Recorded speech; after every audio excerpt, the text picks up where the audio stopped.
Welcome to the session Metric Space, Complete Sets, Dense Sets and Compact Sets.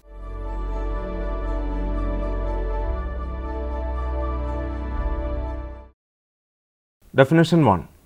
A sequence Xn is said to be a Cauchy sequence if for epsilon greater than 0 there exists a positive integer n so that n comma m greater than n implies d of xn comma xm less than epsilon. Noted that every convergent sequence is a Cauchy sequence. In the real set R, we know that a Cauchy sequence is the same as a convergent sequence. However, it is always not the case. For example, take x equal to q, the rational numbers. Then a Cauchy sequence is not a convergent sequence anymore, since rational sequence may converge to an irrational number which is not in X. This leads to the following definition. Definition 2. The set S is said to be complete if all the Cauchy sequence in S is a convergent sequence. Clearly, a compact set is complete. A closed subset of a complete set is complete.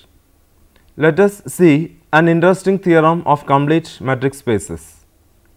Theorem 1. Contractive mapping theorem. Suppose f from x to x, where x is complete, has the property that d of f of x1 comma f of x2 less than or equal to c into d of x1 comma x2 for all x1 comma x2 belongs to the set X, where c is less than 1. Then f is continuous on x and there exists unique x so that f of x is equal to x. Proof.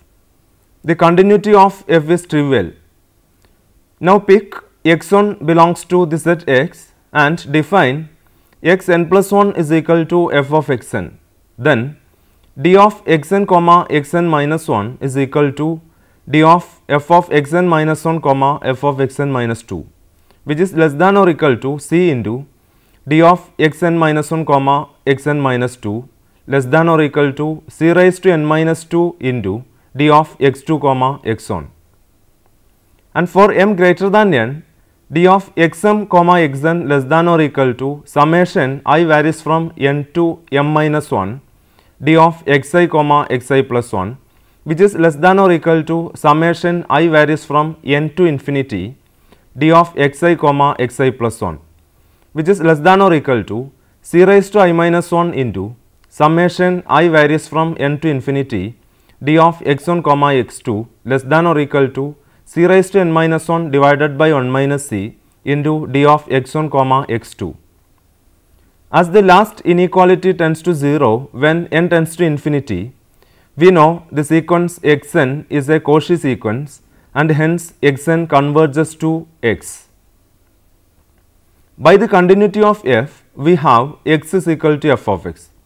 The uniqueness of the fixed point x can be seen by supposing there is another fixed point y and d of x comma y is equal to d of f of x comma f of y, which is less than or equal to c into d of x comma y. This forces d of x comma y is equal to 0 as c less than 1. This theorem can be seen in such an interesting way. When you are using a computer and reduce a maximized window to a smaller size, a unique point on the screen is fixed. We are now going to reach a more advanced theorem, the Bayes theorem. Before reaching that, let us go over the dense sets first. Dense sets, definition 3. Suppose S is subset of T in the metric space X. Then S is dense in T if for x belongs to T and epsilon greater than 0, there exists y belongs to S such that d of x comma y less than epsilon. For example, the rational set is dense in R.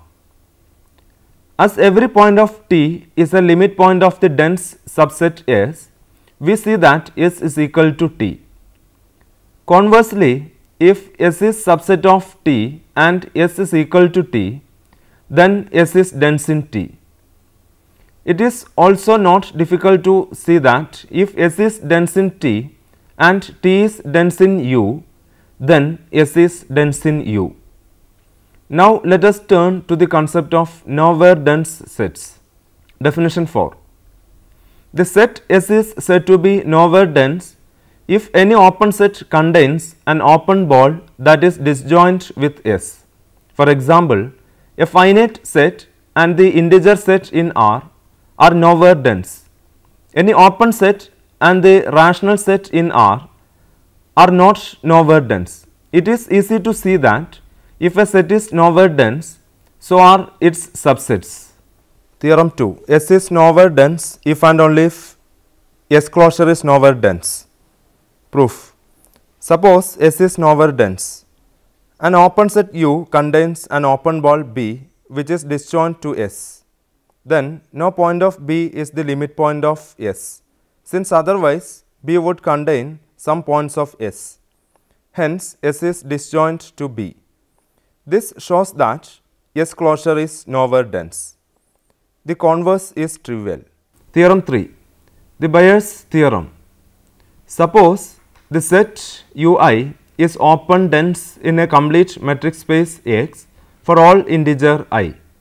Then intersection I varies from 1 to infinity Ui is dense in X. Proof. Let Y belongs to X and epsilon greater than 0. We need to show there is X belongs to intersection Ui where I varies from 1 to infinity such that the ball B of X epsilon contains Y. As U1 is dense, there exists X1 belongs to U1 such that B of X1 comma epsilon by 2 contains Y. Also, we can choose R1 less than epsilon by 2 so that the closure of B of X1 comma R1 is a subset of the open set U1. Then for each I greater than 1, there exists Xi belongs to Ui and Ri greater than 0. So, B of Xi comma Ri minus 1 by 2 contains Xi minus 1 and closure of B of Xi comma Ri is a subset of Ui with Ri less than Ri minus 1 divided by 2. By the choice of Ri, we have B of Xi comma Ri is subset of B of Xi minus 1 comma Ri minus 1. Now for m greater than n, D of Xm comma Xn less than or equal to summation I varies from n to m minus 1 Xi plus 1 comma Xi, which is less than or equal to summation I varies from n to infinity Xi plus 1 comma Xi, which is less than or equal to summation I varies from n to m minus 1 Ri divided by 2 less than or equal to epsilon divided by 2 raised to n. The last inequality tends to 0 when n tends to infinity. This shows the sequence Xn is a Cauchy sequence, hence the completeness of X gives the existence of the limit X. As the sequence Xi I varies from n to infinity is a sequence in the closed set closure of B of Xn comma Rn, so X belongs to closure of B of Xn comma Rn. Thus, X is an element of Un for all n and of course in the set intersection Ui where I varies from 1 to infinity. Finally, as X belongs to the closure of B of X1 comma R1, we have D of X comma Y is less than or equal to D of X comma X1 plus D of X1 comma Y, which is less than epsilon. We see then B of X comma epsilon contains Y and the proof is completed. Corollary. The complete metric space X cannot be the countable union of nowhere dense sets. Proof. Let X is equal to union I varies from 1 to infinity Si, where Si is nowhere dense.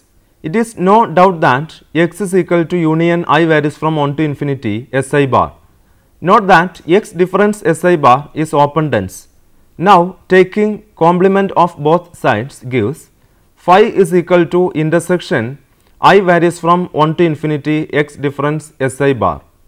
However, the right side of the equality is dense, hence cannot be empty. Compact sets. Definition 5. The set S is compact if any infinite sequence in S has convergent subsequence in S. Compactness in R. Theorem 4, Heine-Borel theorem. The closed interval AB is compact in R. Proof. Let closed interval AB is subset of union AI be an open cover of the set. Suppose there is no finite subcover and we seek obtain a contradiction. Divide the set closed set AB into closed set A comma A plus B by 2 and closed set A plus B by 2 comma B. One of the two and possibly both does not admit a finite subcover. Call it closed interval A1 comma B1.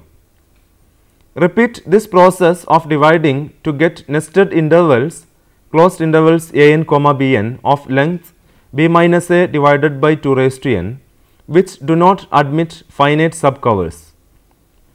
Now sequence an is an increasing sequence bounded above by b, while sequence bn is an decreasing bounded below by a. They therefore both converge, say an converges to x and bn converges to y with x less than or equal to y, since an less than or equal to bn. In fact, x is equal to y because an less than or equal to x less than or equal to y less than or equal to bn, and bn minus an converges to 0. This limit exists in the set closed interval AB and is therefore covered by some open set AI 0. This implies that we can surround x with an epsilon ball. X belongs to B epsilon x, which is fully contained in AI 0. But an converges to x implies that there is an n such that an belongs to B epsilon x. Similarly for bn, so that closed interval an comma bn fully contained in B epsilon x, which is fully contained in AI 0. But closed interval a and bn was not supposed to be covered by a finite number of ai's. This implies that there must be a finite subcover to start with. Corollary. In R, a set is compact if and only if it is closed and bounded. Proof. We know that a compact set is closed and bounded. Conversely, F is subset of R be a closed subset and bounded set. By its boundedness, F is subset of Br of A, which is subset of the closed interval AB. Hence, F is a closed subset of a compact set, and this implies that it is itself compact. Corollary. Let F from closed interval AB to R be a continuous function. Then its image f of AB is equal to set of all f of x such that a less than or equal to x less than or equal to b is bounded and the function attains its bounds, that is, there exists C belongs to closed interval AB for all x belongs to closed interval AB such that f of x is less than or equal to f of C. Proof. We know that closed interval AB is compact. Therefore, its continuous image f of AB is also compact and bounded, that is, f of closed interval AB is subset of Br of 0, that is modulus of f of x is less than or equal to R. Moreover, compact sets are closed and so contain their limit points. In particular, it contains supremum of f of closed interval AB. That is, supremum of f of closed interval AB is equal to f of C for some C belongs to the closed interval AB. More generally, a continuous function on a compact set will be bounded and attain its bounds. Compactness in a general metric space. We have seen that in the space of real numbers, a subset is compact if and only if it is closed and bounded. But this is not true for every metric space. Instead, we can prove the following. Theorem 5. A set is compact if and only if it is complete and totally bounded. Proof. The proof will be divided into several parts. First, we shall prove that every infinite subset of a compact set K has a limit point in K. Let A be a subset of a compact set K, and suppose it has no points in K.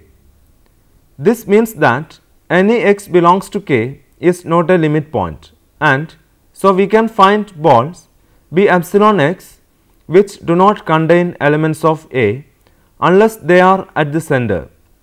In particular, this is an open cover of K. But K is compact and must have a finite subcover of these. K is fully contained in B epsilon 1 of x1 union, B epsilon 2 of x2 union, etc. union B epsilon n of xn. Therefore, A intersection K is fully contained in A intersection union I varies from 1 to n B epsilon I of xi, which is equal to union I varies from 1 to n A intersection B epsilon I of xi, which is fully contained in the set x1, x2, etc., xn. So, A is a finite set. Equivalently, infinite subset of K must have at least one limit point in K. The property that every infinite subset of a set has a limit point is termed as the Bolzano-Weierstrass property, BW compact for short. So, we have shown here that compact sets are BW compact. Now, we shall prove that K is BW compact implies K is complete. Let sequence An be a Cauchy sequence in a given BW compact set K. If the set An is infinite, then it has a limit point x belongs to K. Now, we can deduce that there is a subsequence of An which converges to x, and since the set An is Cauchy, that the whole sequence An converges to x. Otherwise, the set is finite and the sequence must repeat itself. The fact that the sequence is Cauchy implies that the sequence must eventually be constant An is equal to A capital N for n greater than or equal to capital N, so that it converges to An in the set K. Since K is compact, it is totally bounded. Therefore, K is compact implies K is complete and totally bounded. Conversely, assume that K is complete and totally bounded. Suppose K is covered by open sets Vi, and that no finite number of these open sets is enough to cover K. Since K is totally bounded, we can find a finite number of balls of radius 1 which cover K. K is fully contained in union I varies from 1 to n B1 of Yi. If each of these balls had a finite subcover from the open cover Vi, then so would K. So, at least one of these balls cannot be covered by a finite number of Vi's. Let us call this ball B1 of x1. Now, consider B1 of x1 intersection K, also totally bounded. We can again cover it with a finite number of balls of radius 1 by 2, one of which does not have a finite subcover, say B1 by 2 of x2. Repeat this process to get a nested sequence of balls B1 by 2 raised to n of xn, none of which have a finite subcover. The sequence xn is Cauchy since d of xn, xm less than 1 by 2 raised to n for m greater than n and K is complete. Hence, xn converges to x in K. But x is covered by some open set Vi. Hence, x belongs to B epsilon of x, which is subset of Vi. Moreover, since 1 by 2 raised to n tends to 0, as xn tends to x, we can find an n such that 1 by 2 raised to n less than epsilon by 2 and d of xn comma x less than epsilon by 2, so that b of 1 by 2 raised to n of xn is subset of b epsilon of x, which is subset of vi, which contradicts the way that the balls b 1 by 2 raised to n of xn were chosen. Note that complete subsets are always closed and totally bounded sets are always bounded. Hence, the statement K compact implies K closed and bounded is really just a special case of this theorem. In general, however, closed and bounded sets are not complete and totally bounded, although we have seen that this is true in Rn. Theorem 6. A set K is compact if and only if every finite subset of K has a limit point in K. Proof. One implication has already been proved. Moreover, we have also shown that BW compactness implies completeness. So, we only need to prove that BW compact sets are totally bounded to show the converse. Let K be a non-empty BW compact set. Let epsilon greater than 0 and let A1 be any point in K. Either B epsilon of A1 covers K, or if not, there is some point A2 with D of A2 comma A1 greater than or equal to epsilon. Repeating the argument for A2, either B epsilon of A1 union B epsilon of A2 cover K, or else they omit some point, say A3. Continuing like this, we get a sequence of points An, each covered by B epsilon of An satisfying D of An comma Am greater than or equal to epsilon. Suppose this process does not stop and we end up with an infinite set An. This has a limit point x since K is BW compact, which implies that some of these An are close to x within epsilon by 2. But by the choice of An, D of An comma Am greater than or equal to epsilon. This leads to a contradiction unless the process actually stops in a finite number of steps and the set B epsilon An cover the whole of K. Now, let us summarize the major points discussed so far. A sequence Xn is said to be a Cauchy sequence if for epsilon greater than 0 there exists a positive integer n such that n comma m greater than integer n implies D of xn comma xm less than epsilon. The set S is said to be complete if all the Cauchy sequence in S is a convergent sequence. Contractive mapping theorem. Suppose f from x to x, where x is complete, has the property that D of f of x1 comma f of x2 less than or equal to C into D of x1 comma x2 for all x1 comma x2 belongs to x, where C less than 1.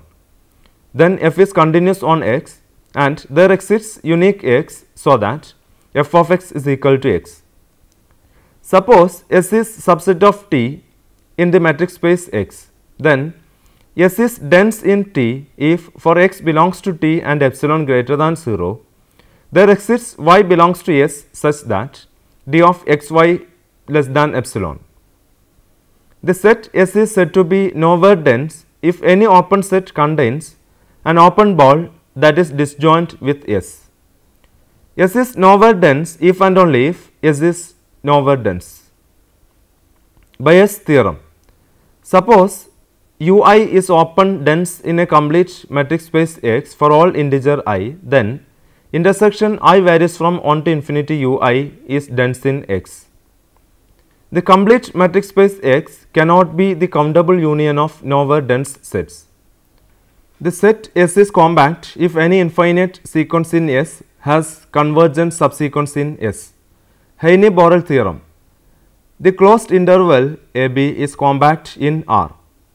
In R, a set is compact if and only if it is closed and bounded.